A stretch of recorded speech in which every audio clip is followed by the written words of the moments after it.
Magandang hapon po, mga katipon, dito po sa Katipunan na channel. Ito po ulit ang ating Talakayan Bayan. Huwag po kayong masyadong magugulat na mag-isa lang po ako dito nakikita ninyo.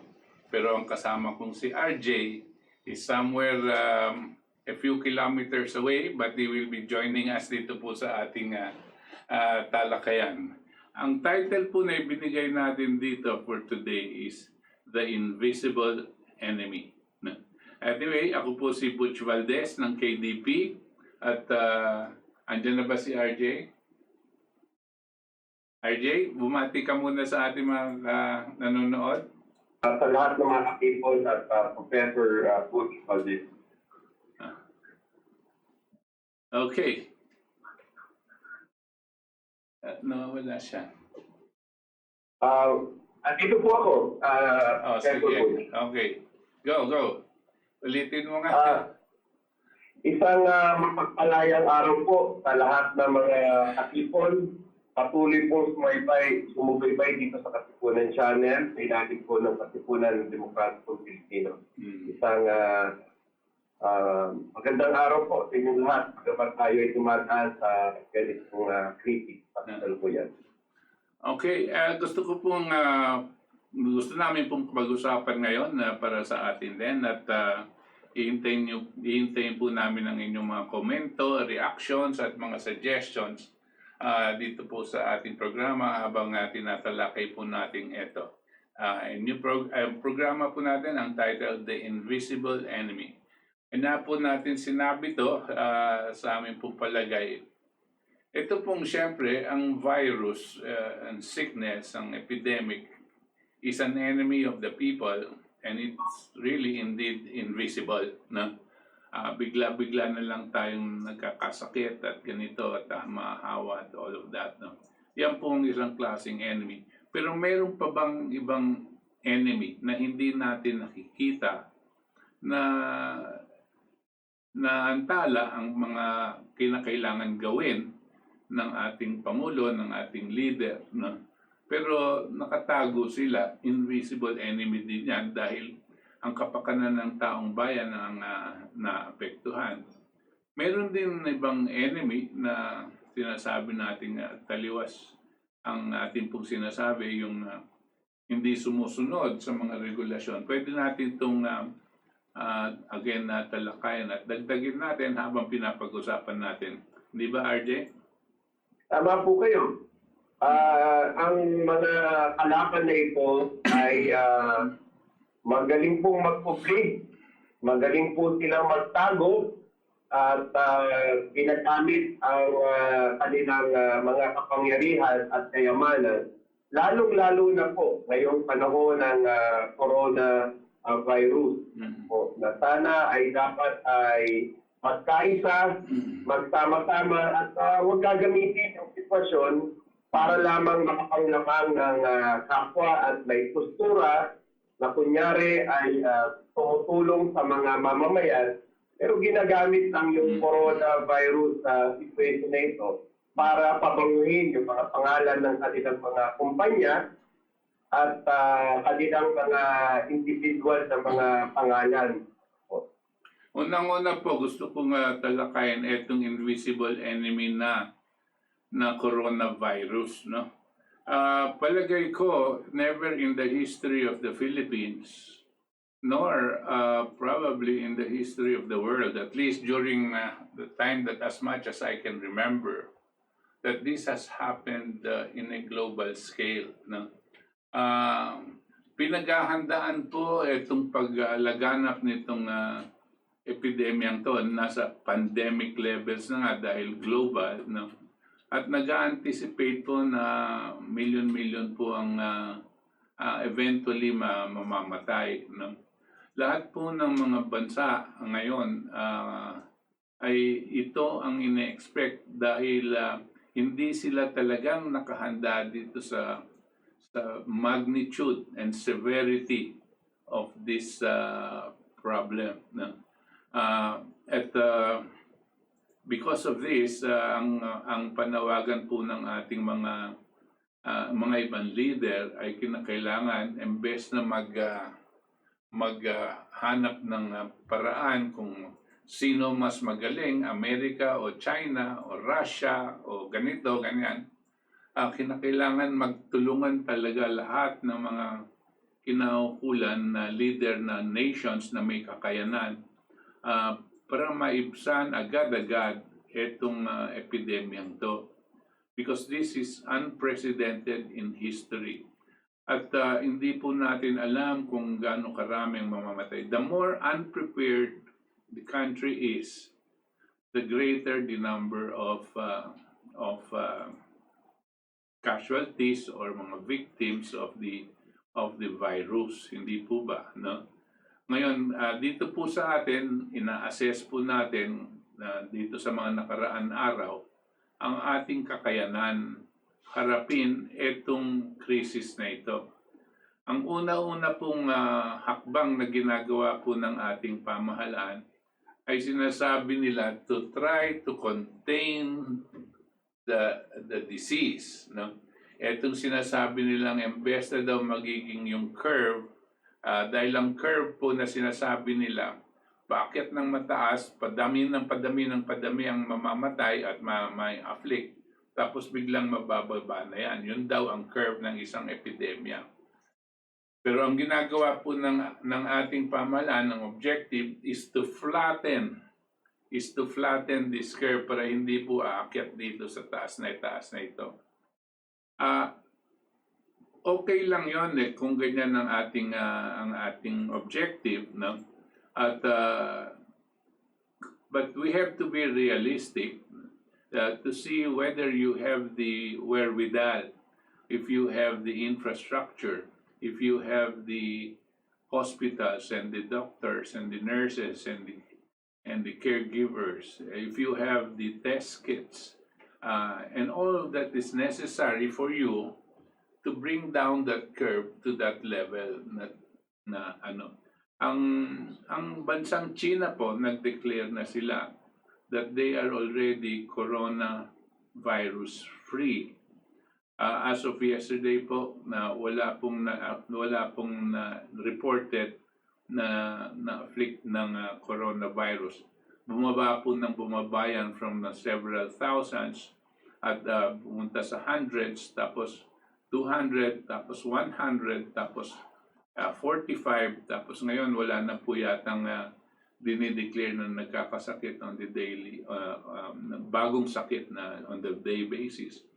At pinagmalaki nila na isang 103-year-old woman who was afflicted by coronavirus a week and a half ago has now been already sent home and has recovered from coronavirus. 103-year-old woman. At ang sinasabi po sa atin, kayong mga 70 years old, 60 years old, huwag kayong masyadong mabahala. Pwede tayong mag-recover kung tama po sana ang ating mga gamot at mga doktor at mga may kakayanan maggawa po nito. Ngayon, yung pong RJ, hindi ko alam kung anong nangyayari dito sa lugar ninyo, no? Pero nakakatakot po dahil in sa effort to try to contain the disease, so papasok ang pulis, pinipigilan nila lahat kumilos at wag lalabas, no? Ano bang nangyayari sa kalooban ng tao dahil dito? Nagkakaroon ba ng init ng ulo, galit o ano? What is happening now? Professor Butch, ang nakita natin sa balita ay isang magandang ehemplo yung sa Las Piñas. Merong dumating na isang truck naman ng mga goods na ang intensyon ng Las Piñas municipality ay para sa kanilang mga mahihirap na empleyado para ipamigay ang goods niyan. Subalit merong mga mahihirap na mamamayan na nakita yung truck na dumating So, nagpuntahan yung mga tao doon. Mhm. At yun na, nagkaroon na ng pagtitikit-tikit ng mga tao, ano po, at naganap na nga po yung hindi dapat maganap. Mhm. Pangalawa po, halimbawa na lang, meron ding Oh, medyo naputol ng sandali at babalik po sa atin si RJ. Ang sinasabi niya dito sa Las Piñas, no? Dahil gusto magpakita yung ating mayor doon, siguro, na gumagawa sila ng kanilang mga kakayanan para matulungan ng mga tao, magbibigay ng pagkain. Eh siyempre, ang nangyari, dinumog sila ng mga tao dito sa Las Piñas City Hall at nawala na itong social distancing, no? Eh dikit-dikit na po yung mga tao doon eh, no? At so it was counterproductive. Di ba ganyan, RJ? po kayo, no? Dito rin po ang naganap na insidente sa may Assam Road dahil merong mga ilang mga bumabiyahe ng mga petty cab drivers. Ito po. At sinasabi nila ay ito yung nakalagay pa sa gilid ng kalsada. So, ang ginawa po ng office na mayor ay nagpapunta ng mga tao doon para patanggal itong mga pedicab nito. Siyempre, yung mga pamilya ng pedicab drivers, kung tinatanggal na, ay nag-react. Ang sagot nila, paano naman ang aming pagkain? Paano ang aming kabuhayan? So, doon na po pumapasok yung kalagayan ng labas sa issue ng coronavirus, kung hindi yung realidad na pang-araw-araw na kailangan ng mga ordinaryong mamamayan. Alam na alam po natin na hindi lamang dito sa National Capital Region na marami pong urban poor. Marami rin pong tinatawag sa buong Luzon, habang tayo'y naka-lockdown ng buong Luzon ngayon, na sinasabing rural poor. So ito yung isang dapat na direkta at mabilis na ma-address ng ating pamahalaan. Ngayon, merong tinatawag na deklarasyon pa lamang na State of National Calamity. So malaki po, Professor Butch, ang pagkakaiba ng State of National Calamity sa State of National Emergency. Ano po?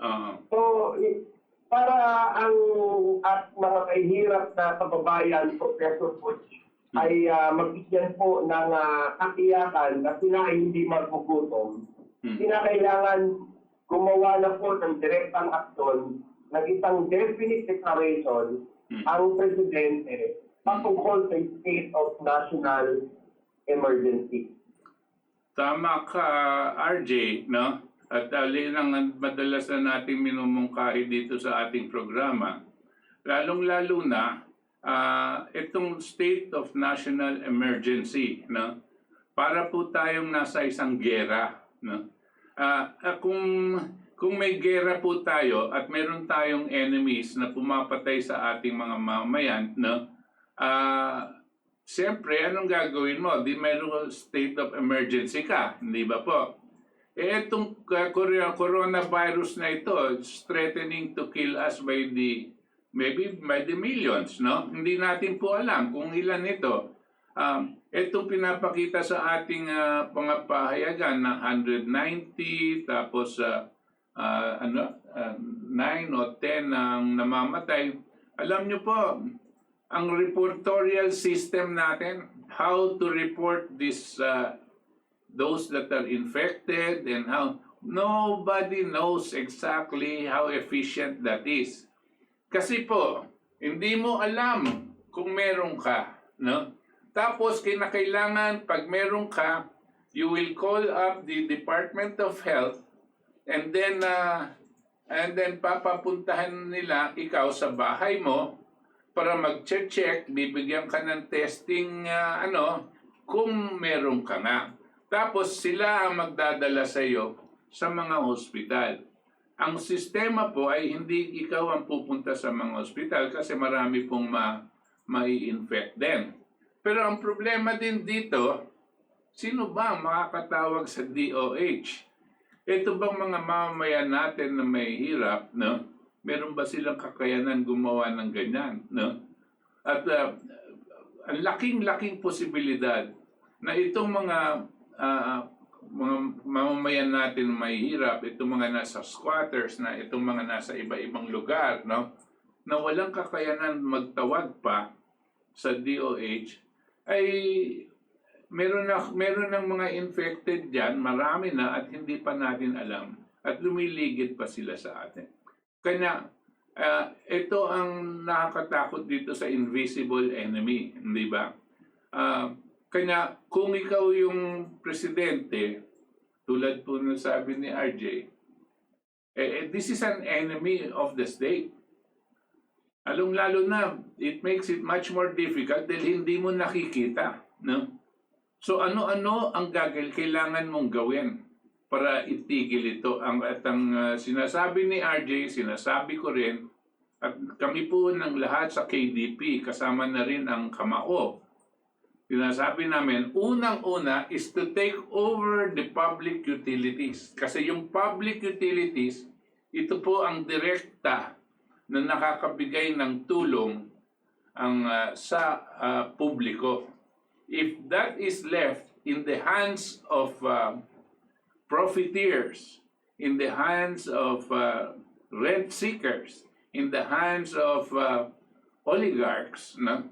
They do not care about the people. They are not responsible for the lives of the people. Only the president, and the country depends on him to lead and to protect them. Hindi ba ganyan yung RJ? Tama po kayo, no? Kaya isa pang nakita ko po yung nangyari rin dyan sa Taguig. Ang Taguig po, pag tinignan mo ang students ng Taguig, extremely poor at extremely rich. Merong, di ba, ang BGC, alam mo, familiar naman tayo lahat. Pero sa likuran ng BGC, maraming mga community dyan at dikit-dikit talaga ang mga bahay. Katulad ng Tondo, katulad ng nandito sa Quezon City, sa Caloocan, Malabon, halos lahat po ng mga syudad dito sa Metro Manila ay ganyan ang kalagayan. At sa mga probinsya, ganyan din po. So, importante na ang ating national government ay magkaroon ng direktang intervention para ang ating mga mamamayan ay maging kampante.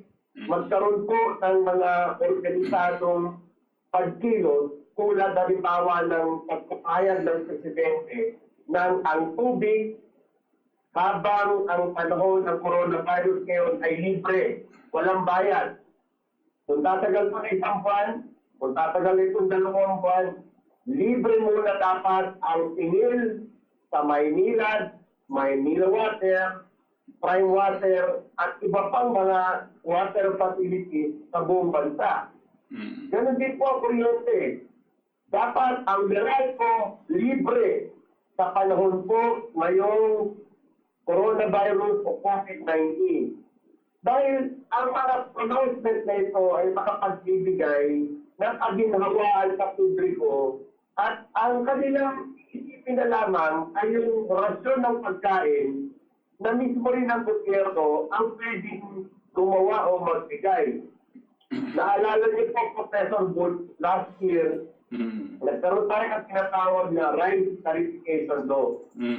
Ngayon na ang buong mundo ay kailangan ng bigas, kailangan ng pagkain, natural, walang mag-import. Lalong-lalo na nagla-lockdown din po ang mga iba't ibang bansa. Natural, uunahin ng kanilang mga bansa ng kanilang mga presidente ang kanilang mga mamamayan. Ngayon nagkaroon tayo ng rice tarification law, nahawakan ng mga importer sa oligarko ang milyong-milyong mga importasyon na ito at nilagay lamang sa mga bodega. Ang isa na pwedeng gawin na hakang ng presidente, kung merong national emergency declaration, ay pwede niyang utusan na buksan ang mga bigasang na bodega nito at ipamigay na ang diretsyo sa pinakamabilis na panahon kahit na mga 25 kilos kada pamilya, palagi ko yung 25 kilos na yan, makakatulong yan ng ilang linggo. Mga ganyang aksyon ang kailangan kaakibat nitong state of national emergency. Yeah. Tulad po ng nabanggit na rin po, Professor Butch, Yeah. yung mga ospital, dapat sa panahon na ito ay ma-under sa control ng gobyerno ang lahat ng pasilidad dito para yung mga hospital beds sa ngayon pa lamang, meron ng malinaw na inventory at ang ating sandatang lakas sa pamagitan ng engineering brigade ng Armed Forces of the Philippines at engineering brigade ng Philippine National Police ay makalikha po ng mga emergency quarantine hospital kasabay ng mga pagmamayari sa mga hospital ng mga oligarko kung ito ay may ilalagay sa pamunuan ng ating Pangulong Rodolfo Duterte sa ilalim ng state of national emergency. That's right. He has the power to declare a state of emergency. He has also, in the process of declaring a state of emergency, to take over all of those hospitals, public and private. Tapos i-convert niya lahat ito into preparation of all of those people that will be afflicted by the virus. Hindi lang 'yon, no? Meron pa siyang pwedeng gawin kasi mukhang pagkakailanganin niya ang pondo daw, no? Hihingi pa siya sa anong approval sa Kongreso. Hindi, Mr. President. Pag declaration mo of state of emergency, suspended yung Congress na yan. Pampagulo lang yung mga yan. Gusto lang sa interview sa mga telebisyon. Wala namang kabutihan ang ginawa ng mga yan. Yan sa Kongreso, tsaka yan sa Senado, suspend yan, no? Kung pwede nga later on, abolish it, no? But wala pa tayo dun sa RevGov, eh. State of emergency. The country is at war with an invisible enemy. And only the leader, President Duterte, the responsibility is on you, not on your cabinet members who themselves are part of the invisible enemy. Itong gusto kong pasukan ulit ngayon na RJ. Itong second portion, iba-ibang portion ng secret ng invisible enemy. Itong next invisible enemy natin ay itong mga kabinete. Di ba, RJ? Tama po. Meron na nagpa-invincible na una-una siguro yung cabinet letter. Ito yung Department of Health Secretary. Nagkaroon na siya ng self-quarantine. Ano po? Kung maalala niyo po, inadjust po si DOH Secretary Duque na tuloy na po ang kanyang public announcement na pwede naman 6 weeks before prior to this state of Alam mo, ito, naputulit siya. Ang ibig sabihin ni ka-RJ, etong si Secretary Duque, malamang nag-self-quarantine na siya. Siyempre, walang nakakaalam kung talagang may sakit o wala. Pero ang feeling po namin, etong mga Secretary of the Cabinet, para hindi sila masyadong makita ng tao na sila ang responsable, dahil sa kanila tatanong, ano bang ginagawa mo? Ba't hindi mo nagawa ito? Ba't hindi mo nagawa yan? No? Ay mas mabuti sa kanilang mawala na muna sila sa telebisyon, no? At hindi sila makikita ng tao at magiging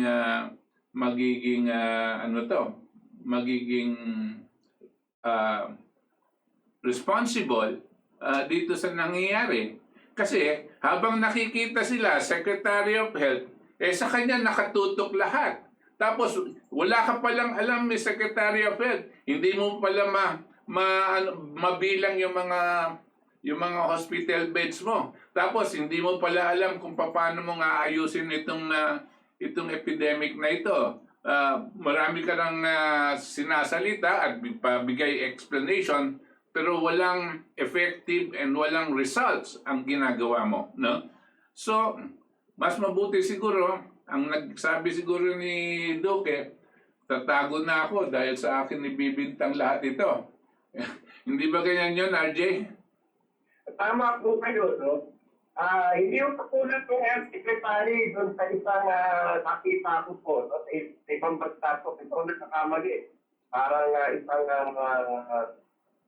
Dutch ministry yata ito, no? Nung nagbibigay siya nung state of the, parang state of situation nung kanilang bansa kung dito sa COVID-19, at sobrang pagod, alam ko ba, Professor Butch, bigla siyang hinimatay sa harap ng television, sa harap ng habang nagsasalita.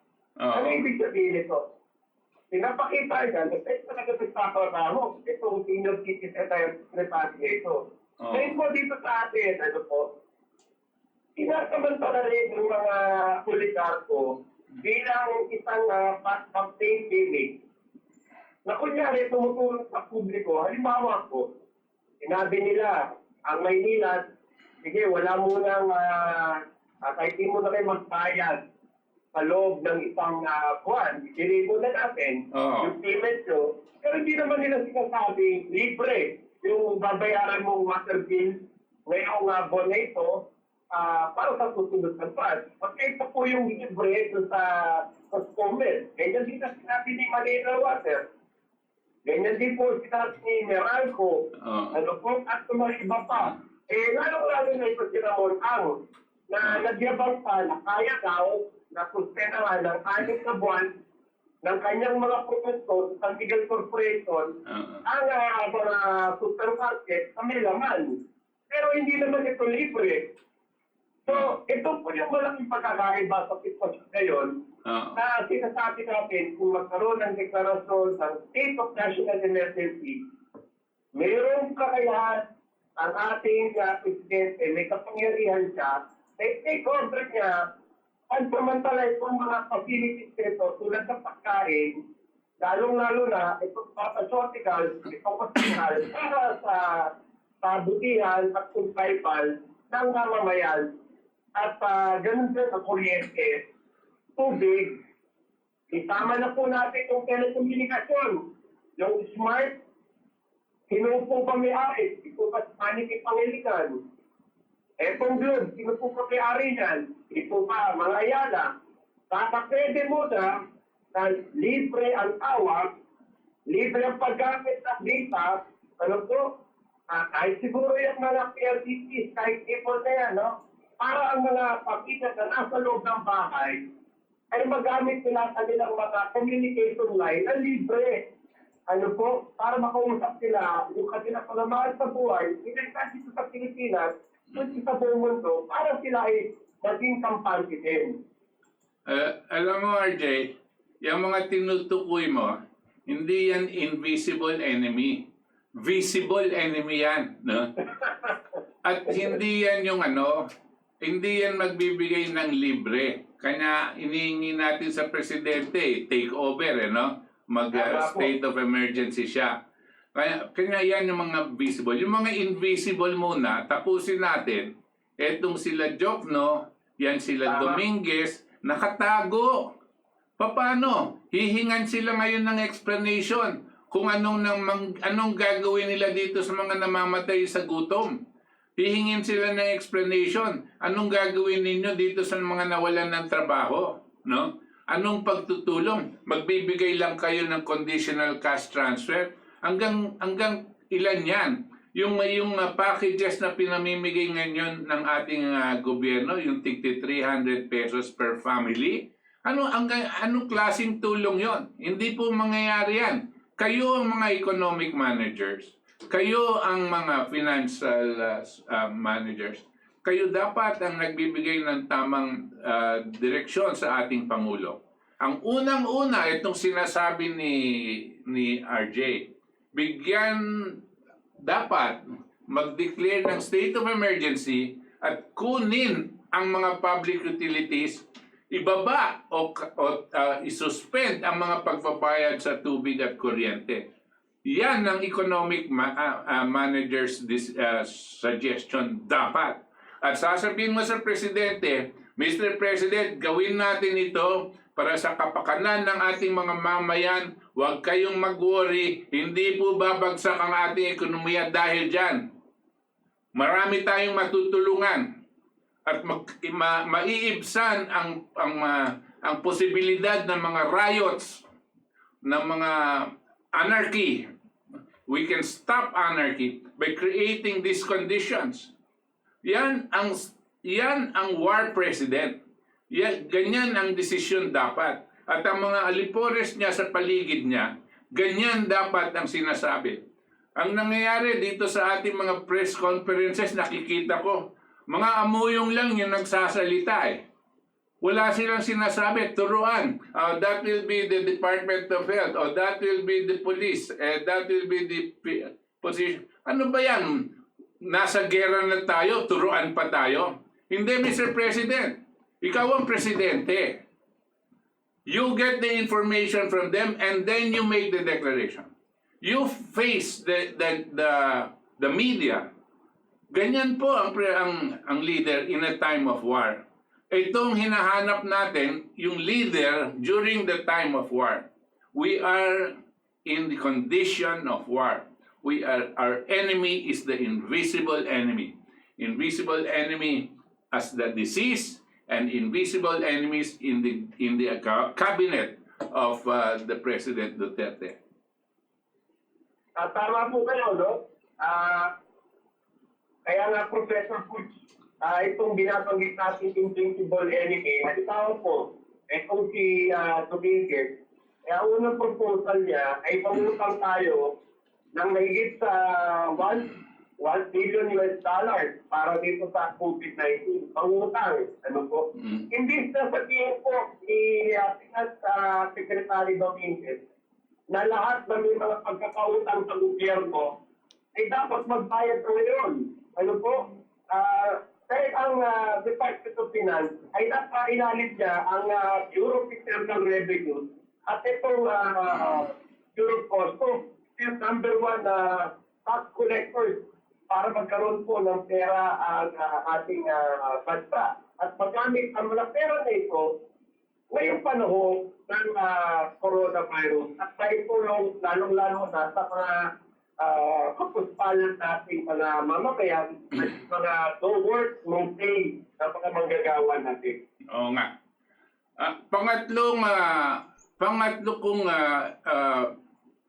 ehemplo ng invisible enemy, RJ, at etong mga nasa oposisyon, etong mga yellow tards, no?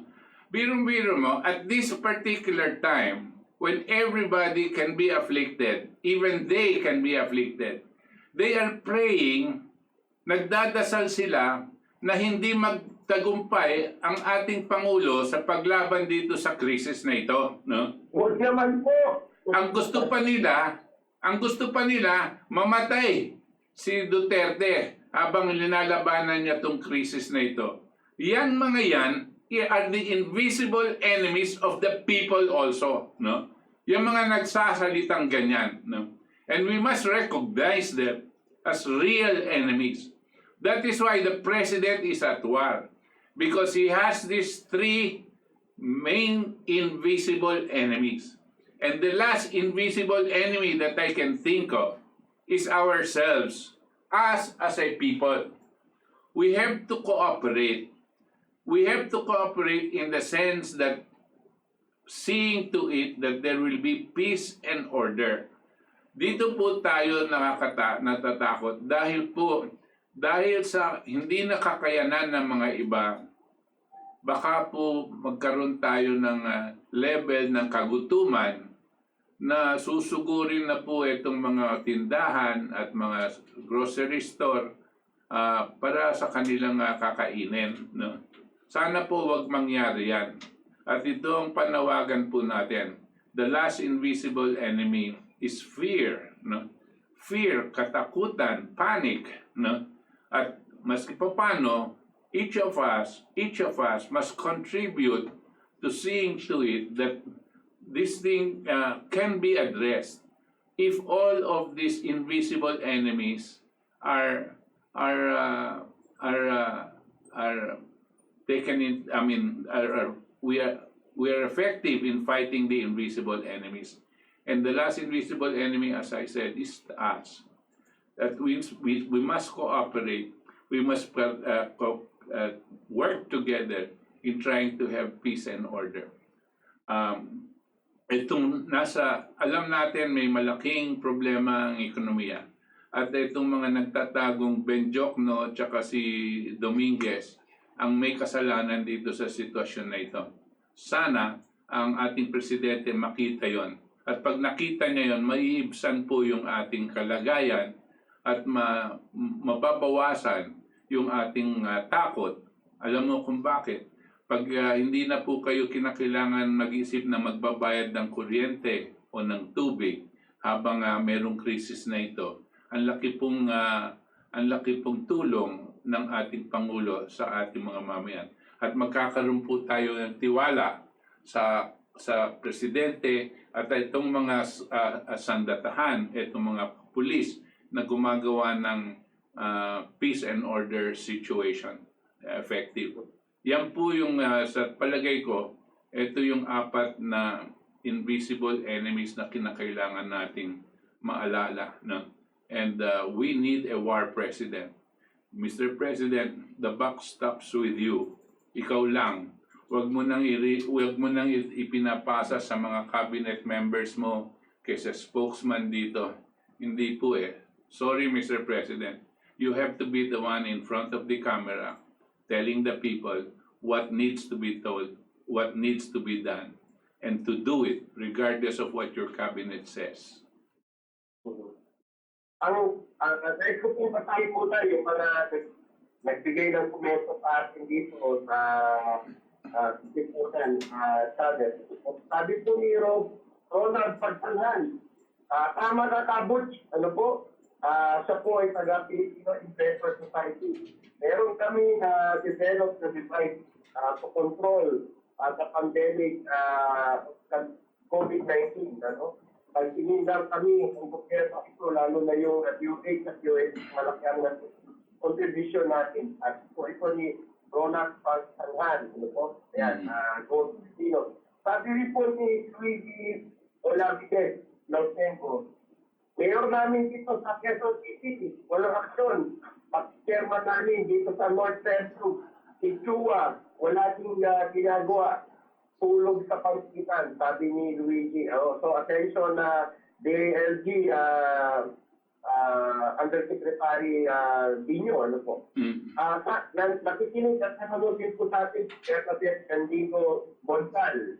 Ayan. Ayan po, Puseko Butch. Ano? Okay. Ito naman sa akin dito, si Susanita Tiziorna. Sir, ano yung suggestion ninyo sa mga matitigas na ulo? Unang-una, pasensya po. No? Pangalawa, kinakailangan na patulong tayo kung kinakailangan patulong dito sa mga kinaukulan. Dahil marami naman pong mga pulis at mga ibang mga security na nakakabigay ng order dyan. No? At huwag po tayong makikihalo sa gulo. Kasi po, kung gagamit tayo ng dahas, kung susuntukin natin yung magulo o gugulpihin o yung mga ganyan, magugulpihan na lahat po yan, magkakaroon po tayo ng riot. No? There's nothing we can do but be patient, stay away from trouble. Huwag po tayong sasali sa mga kaguluhan. No? Kasi sigurado meron pong mga ganyan. No? Huwag po tayong, sa mga palengke po, huwag po tayong nakikipag-away sa mga bilihin at nag-aagawan dahil dito po nag-uumpisa din ang galit. Masagana 99, beware, may kumakalat po na bagong virus sa mga kapitan at mayors. Ito po ang tawag nila ay COVID-19. Hindi po yung COVID-19. Kupit. Palagay ko magkakaroon ng ganyan na Masagana 99. Dario Padilla, buenas tardes, Señor Valdes, Señora Javellana, viva. Susana Tesiorna, tama po kayo, dapat yung mga public hospitals should be prepared for COVID cases. Abraham Mamuad, resign Duque. Yeah. Bago po mag-resign si Duque, kailangan ng sa papalit po dyan ay may kakayanan, no? At mas matalino at hindi po corrupt. Si Duque po magaling magsalita at posibleng may kakayanan pero corrupt po yan, no? Si Susana Tesiorna, hindi naman po siguro ganoon si Secretary Duque. He is a hardworking man. Maybe, no? Jose Lavin, ipagpatuloy ang hangarin ng KDP, may lipat sa kapangyarihan sa mga public utilities gaya ng energy, water, telecommunication.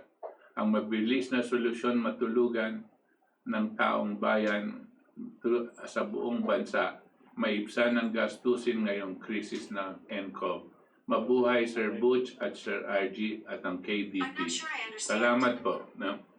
Salamat po. At Jose Lavin, no to privatization sa public utilities. Meron ka pa ba dyan, RJ? Meron po, pero ito yung mga individual na ano na lang po, kumakaway, yung ibig sabihin, yung mga nakikinig at nanonood po sa atin. Maraming po salamat sa lahat ng mga patuloy na sumusubaybay dito sa Katipunan ng Demokratikong Pilipino, Katipunan Channel. At paulit-ulit po ating panawagan, stay home, manatili sa mga bahay po natin. Huwag po, kung lalabas po kayo, ay isa lang sa bawat miyembro ng pamilya. At kung papasok po kayo sa mga grocery store, sa mga pamilyan, ingatan po ang inyong sarili para pag uwi niyo po ng inyong mga bahay, ay hugasan ng inyong mga paa, no? Yung sapatos niyo bago ipasok ng bahay. Maghugas po kayo ng kamay bago po pumasok ng bahay. Ano po? At yung mga damit na ginamit, kahit po sa labas, ay kinakailangan po yan ay alabahan niyo po agad. Para yung mga nasa loob po ng inyong pamamahay ay hindi naman po mapasahan o matransfer kung ano man ang nasagat nyo sa labas ng kalsada. Kaya patuloy ang ating panawagan bilang tulong po sa ating gobyerno sa kasalukuyan dahil hindi kakayanin ng gobyerno ni Pangulong Duterte ito kung ang gobyerno lamang ang gigilos. At marami po tayong mga mamamayan na kinakailangan 100% nag-fully cooperate. Kung gusto po natin ma-achieve yung nangyari at bawa na very successful. Professor Butch, nabalitaan ko, ilang araw na walang bagong COVID cases doon po sa Wuhan. Sa China. Kala po ba yun? 3 days na yata na wala silang napabalita na mga new cases. Tama. At dahil po sa mabilis na aksyon ng gobyerno nila at mabilis at may kakayanan yung competence and effectivity and of the implementation tsaka yung desisyon. Alam niyo po, nagtayo sila ng anim na ospital na tig-1,000, no? Na nasa lalong madaling panahon nakuha nilang gawin, no? Baka tapos hindi po nagtagal, nagsesesarahan na yon. Hanggang ngayon, yung pinakahuli, sinerado na nila dahil wala na pong bagong may sakit, no? Maski na sabihin natin, medyo mabilis silang gumawa at sobra naman yung ginawa nila, di bali po ng sobra, wag lang kulang, hindi po ba, no? Meron pa tayo ditong mga messages. Jose Lavin, no to privatization sa public utilities. Eric Bautista, Butch, hindi kaya lumalambot si President Duterte dahil matanda na at may sakit. Alam niyo po, yung mga matanda, hindi po kinakailangan lumambot dahil ang tao po habang tumatanda lalong gumagaling ang pag-iisip. They call it the age of wisdom, no? At dyan din po sila nagkakaroon ng lakas ng loob to to do what is proper and what is right. Kasi matanda na po sila, wala na po silang kinakailangan i-protect. No? And he has to do what is right for 100 million people. Ang delikado lang po kung yung kanyang mga paligid ay mga traidor sa bayan. Yan po ang nakakatakot. John Dilawen, A. Yao, watching from Kalinga Province. Eric Bautista, hindi po ba si Secretary Duque ay isa rin sa mga responsable sa Dengvaxia na sanhi ng death to our youth? That's right, Eric. Na? Kanya ko sinasabi he's corrupt kasi siya po ang unang-unang nagplano ng importation nitong Dengvaxia. Panahon pa ni Gloria Macapagal Arroyo ay plinaplano na niya yan. Eric Bautista, bakit nga ba in times of calamity ay kailangan pa permiso ng Congress o Senate? Taong bayan ang dapat unahin. Tama po ba, Butch? Kanya po, dahil kanya po tinatanong niya pa sa Congress, nagpe-permiso pa siya, dahil we are not in a state of emergency. Once he declares a state of emergency, he has this sole power, no, to commandeer all sectors and to stop Congress, suspend Congress. He has the sole power to do that. He has the sole power to take over any asset of government and any even private sector businesses that he says is needed to protect the lives of Filipino people. Yan po ang power ng state of emergency. Dapat po alam niya yan. Ang iniisip ko lang po, itong mga alipores niya, itong mga cabinet members niya, pinipigilan ang ating pong presidente. Kanya ang tawag po ko dyan sa mga kabinete niya ay mga invisible enemies. Kalaban po natin yung mga yan. Good afternoon, Sir Butch and Sir RJ Javellana. Magandang hapon sa Katipunan Demokratiko, Pilipino at sa lahat ng makabayan followers ang inyong programa at mabuhay ang KDP at Kamao. Maraming salamat po, Ernie. Esther Pilcher, good evening po, Sir Butch. Soul of Light po kayo, ha? Oo nga po eh. Pero hindi naman po, andyan din si RJ about 4 or 5 kilometers away from me. Kaya hindi po tayo solo. At andito din po yung ating mga staff, no? Sila Ver at sila Roxanne, no? At kasama po sama-sama po nagsasakripisyo, no?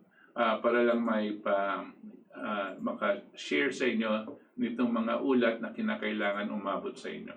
JJ Vargas, keep the good work. Thank you.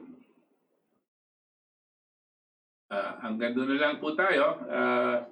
At meron pa bang wala na yatang messages? Meron pa. Kabayan Polly, mga sirs, nakakapangamba, halinawang huwag umantong sa ang pagdating sa paggutom ng mga kababayan natin sa magiging mitsan ng malawakang kaguluhan na ito at rin ang pagpasok ng military government kung hindi kikilo si Duterte sa lalong madaling panahon ang pagdeklara ng state of emergency. Ganyan po ang ating pag-iisip at diyan din po ang ating kinakatakutan. Linus Miles, Randy Roqueño, Butch, RJ, bobo ba kayo? Attack ng source of the problem. Over 350 years nang kumikita ang Catholic institution ng Rome sa Pinas. Kaya kung gusto nyo talagang solve ang problem, attack the cause. Kayong dalawang bobo ang oligarchs at tuta lang ng Catholic institutions, oligarchs. Ang tags manage my pera, Beach Harlow, according to the alam niyo, Miles, meron kang sariling pag-iisip. Ang Catholic Church po ay hindi po ako. Ang Catholic Church po ay hindi po yung mga bishops, mga ibang bishops na tiwaling mag-usap. Pero ang Catholic Church po ay lahat kaming mga Katoliko. Billion po yan, no? We are over 1 billion Catholics, no? Believing in the one true God. Whether or not these institutions are doing something wrong at some at some period in history is not a responsibility of the faithful. It is a responsibility of those that are running. Just like us, we're Filipinos, no? We're Filipinos, law-abiding, loving humanity. But if a president or a leader or a representative of the country does something wrong, it does not mean all of us are bad.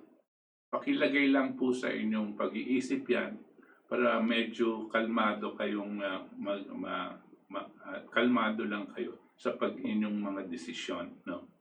Huwag po kayong laalis sa tamang pananampalataya. You can worship your God in your own way as long as you don't worship Satan. Watching from California, Aurelia de Guzman. I'm an avid supporter of PRRD pero ngayon, unti-unti na akong nagdududa sa kanya sa sinseridad niya para sa taong bayan. Prisoner na ata siya ng kabinete niya. Akala ko noon umpisa walang kaibigan, kaklase o kadorm. Kagaya din ata siya ni Pinoy. Meron po ganyan, medyo nawawalan ng loob, no? Pero iisa lang po ang ating presidente. Sana po hindi magkatotoo ang inyong hinala.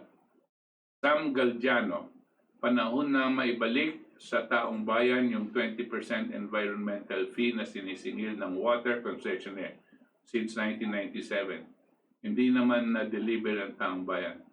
Mas-solve ang problema natin kung maibalik na ito. Tama po, no? Yan po ang sinasabi natin. Ba't pa tayo hihiram ng $1 billion sa ibang Eto nga itong mga ito, may utang na sa atin. Kolektahin po natin yan. May mga bilyon-bilyon na hawak yung mga yan, no? Okay, si Rick C. Dapat total state of emergency at nang wala ng kakontrata, kakokontra pa, at matigil ng lubos ng mga drug lords at mga oligarchs na corrupt. Pawiin ng mga dating pag-aari ang gobyerno na itinayo ni Marcos. Ikulong mga Aquino sa magnanakaw. Yuri Rojas, good evening, sir. Mga buisit talaga yung mga oligarko na yan. Ngayon mukhang sila pa ang lalabas na bida dahil sila mag-supply ng pagkain. Ay, naku talaga. Mga sir, kung hindi lang po masama magmumura ako. Yung mga putang inang yan. Sinabi ko lang po yung nababasa ko. Pero totoo po kayo, mga putang ina talaga yung mga yan. You win peaches. Martial law, mas practical, drastic, pero constitutional. Pag pumalag mga right activists, liberals, globalists, oligarchs, sympathizer, arrestuhin at kasuhan lahat. Panday Pira, let's face the reality of BBM lang vocal siya against privatization noon. Nasa Kongreso siya at against siya sa IVAT. Marmalade Pie, araw-araw ang vlogging ninyo ngayon, KDP. Stressful times. Now, so ingat po kayo, especially Professor Valdes. Mabuhay KDP watching in Canada. Thank you very much, Ma'am Malid. I'm keeping myself healthy. State of National Emergency, sabi ni Romel Oracion, na dapat diyan para take over na ang lahat ng dapat ay para sa gobyerno at patubig, kuryente. O, magpaalam na tayo, RJ. Salamat po, Pupe.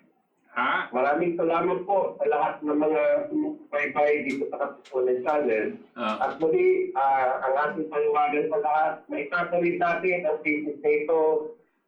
Magsasama-sama po tayo. Bayanihan, tulong-tulong, gobyerno, pribadong individual.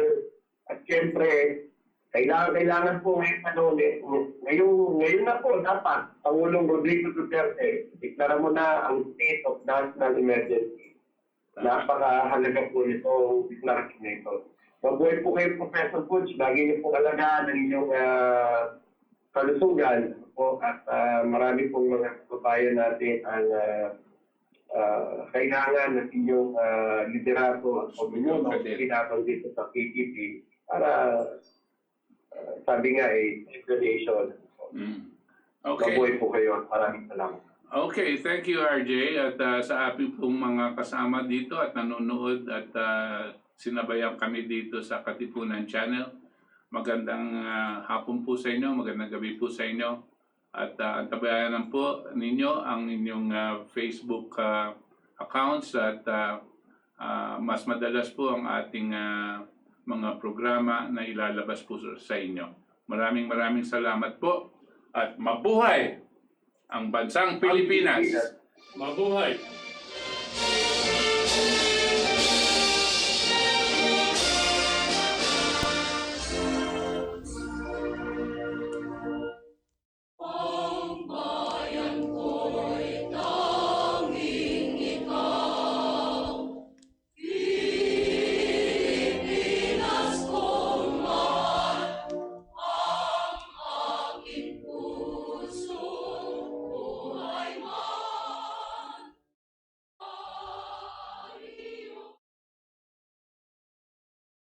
Nagbanta si Pangulong Rodrigo Duterte nakakasuhan ng economic sabotage sa mga sangkot sa paglagda sa mga umano'y hindi patas na kontrata sa Maynila at Manila Water. Kami ang Katipunan ng Demokratikong Pilipino, ang KDP, ang partido para sa kinabukasan. Tigil bayan, tigil bayan, tigil bayan sa 2020. Kapag pinutulan, tawagan si Digong sa numero 888. Makinig kayo mabuti ha. Kung walang tubig, patay tayo. Now, itong tubig is a natural resource. It is God-given to the Filipinos. Ano ba nangyari yung putang inang yan? Pagsasampalin ko kayo sa public. Pilipino yan, walang kaluluwa. Yang Manila Water, pati Maynila, kay Pangilinan, pati kay Ayala. Matagal na ito. Wala lang pumipiyak kasi nga takot sa pera ni Ayala, pati ni Pangilinan. Putang inan to. They are screwing us, and they're screwing us all the way. Matagal na ito ang corruption na pinakamaya bilyon nandito sa itaas. Anak ka ng putang ina ninyo. So I want a rich guy who has been wallowing in its filthy house with all the mga tawag pa pala sa kanila sa bahay, senyorita, senyora, senyor, kahilas ang putang ina. Hoy, hindi na panahon ng katsila ang leche kayo. Do not fuck with me, my friend. Ilang taon na kayo nagbayad ng water treatment ang putang ina niya. Hanggang ngayon, mabaho pa rin yung lumalabas doon sa Manila Bay.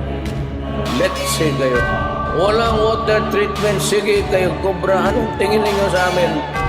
I could establish a prima facie case. Then I will file plunder. Ang plunder, Padre, Mr. Ayala, Nobel yan. Gusto ko makita na milyonaryo na makulong.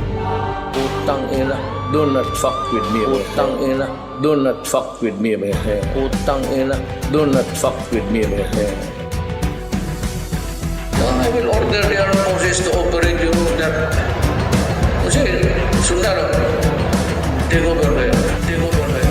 Ikulong, yan ang nararapat sa oligarko. Ibalikan ninakaw nilang dapat sa mga tao. Tigil bayad simula Enero 1, 2020. Pag pinutulan ka, sumbong mo lang kay Rodolfo. Yung piso malaga, ang inyong naibulsa. Patong-patong na kaso ngayon ang nakakasa. Ilang taong na mayagpag sa laki ng tinatamasa. Nakahiga sa salapi sa pagbubulang umaasa sa potahe na nagpahirap sa mga Pilipino. Walang mga konsensya tuloy sa pagmemerwisyo. Kung di pa na-opposite, kung di pa pansinin. Lalabas ka totoong ipiit ang salarin. Magkakabos mapanglamang, dapat lang na matigil. Kayo ang nagkasala, dapat kayo ang masingil. Dati nyo patawa katawan not dito na fuck with me. magwawakas. Babagsak kayong lahat, tas sa rehas sumihimas. Tigil bayan, sigaw ng Pilipino, taong bayan. Mga oligarko dapat lang na maparusahan. Tigil bayan, ang tubig na galing sa kalikasan. Sabay-sabay tayong lahat. Tigil bayan, sigaw ng Pilipino, taong bayan. Mga oligarko dapat lang na maparusahan. Tigil bayan, ang tubig na galing sa kalikasan. Sabay-sabay tayong lahat. Tigil bayan. Atong ipreso ang mga oligarko, ibalik tanda ang mga ninakaw sa tawo. Pondo, bayad, umpisa iniro, ono 20-20, kapag pinuplang ka isugid mo kay Duterte. Trilyong pisong halaga andang binusa, kaabong mga kaso makarong kanda nakakasa. Kaabong dagkon yun, kabaho ang ilagyan. Mga nakagubog sa kwarta, mga purido, hindi masaligan. Andang sabotahe, sanda nagpabudlay, katong mga Pilipino.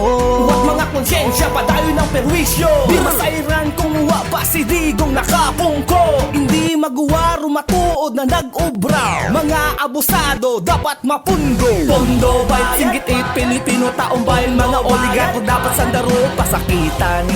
Pondo, bayad. Pondo, bayad. Pondo, bayad. Ang tubig halin sa kalikasan. Pondo, bayad. Duman yung tanan.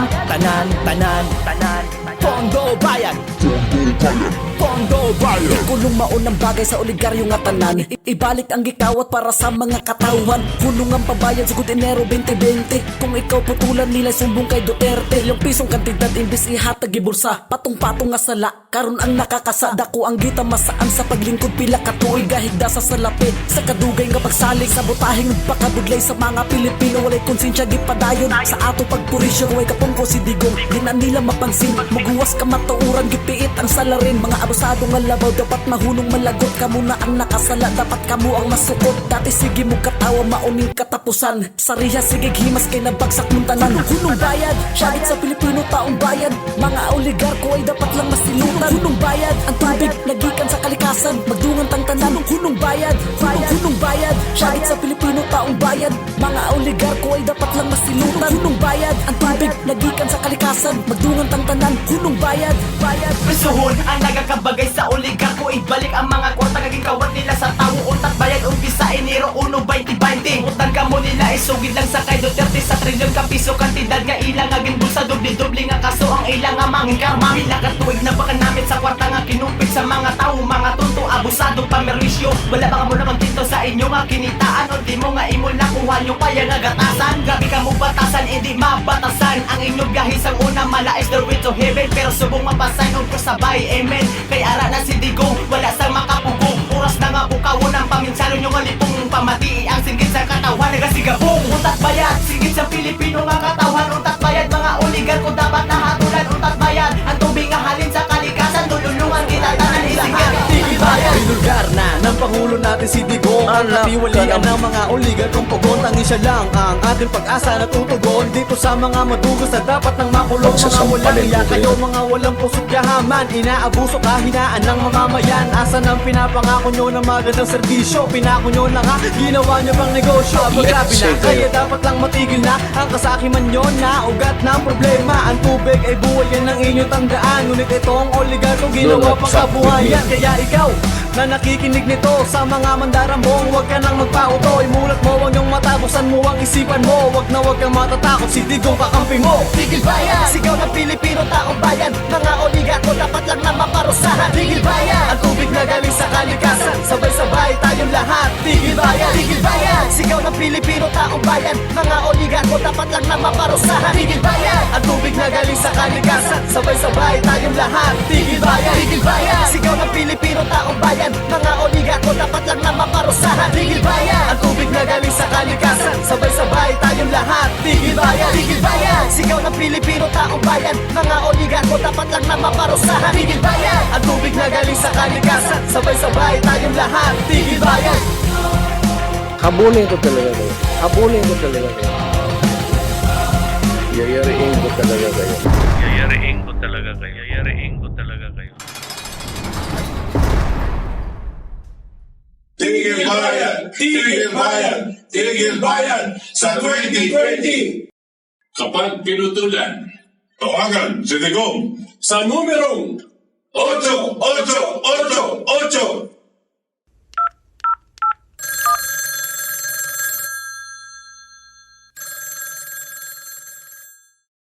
Nagbanta si Pangulong Rodrigo Duterte